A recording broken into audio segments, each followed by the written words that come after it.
আমি কি করে বেরোই সারা জীবনে?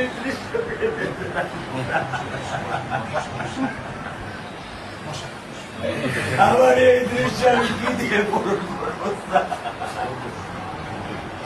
আমার মেয়ে শুক্রবার আমার সাথে মসজিদে নামাজ পড়ে, আমি 3 নামাজ বাসায় পড়ি স্যার, কারণ ও আমার সাথে নামাজ পড়তে পছন্দ করে। সবচেয়ে আগে যেটা এই মুহূর্তে আমরা করতে চাই সেটা হচ্ছে যে এই অন্যায়ের সাথে যে জড়িত তার বিচার আমরা আগে করতে চাই। 2 নামাজ আমি ওকে নিয়ে স্যার আমার বাসায় পড়ি স্যার। আল্লাহ আমি জানি না আল্লাহ তারা আমার কোন পরীক্ষা করেছে, এই দুঃখ এই কষ্ট মৃত্যু ছাড়া আমার আর কোনো শেষ নেই স্যার, আর কোনো শেষ নেই। এই মেয়ে লেখাপড়ার দায়িত্ব মাননীয় প্রধানমন্ত্রী নেবে। তো আপনাদের শক্ত হতে হবে না, আপনার তো বড় মেয়েটা রয়ে গেছে, এখন তো ওর জন্য আপনাদের শক্ত থাকতে হবে স্যার। সত্য কথা, আমি যখন ওকে ভ্যানে পাঠাই আমি খুব বল পাই। আমি কালকেও বলে দিচ্ছি যে আমি আর ভ্যানে দিব না, তুমি প্রতিদিন ওকে রিস্কায় নিয়ে যাবো, রিস্কায় করে নিয়ে আসবো।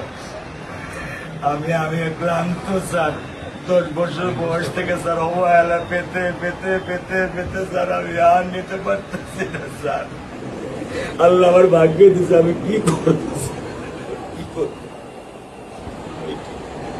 ঘরের ব্যবস্থা বলেছেন মেয়ে লেখাপড়া হবে, ধৈর্য ধরো, ইনশাল্লাহ বিচার হবে খুব সংক্ষিপ্ত সময়।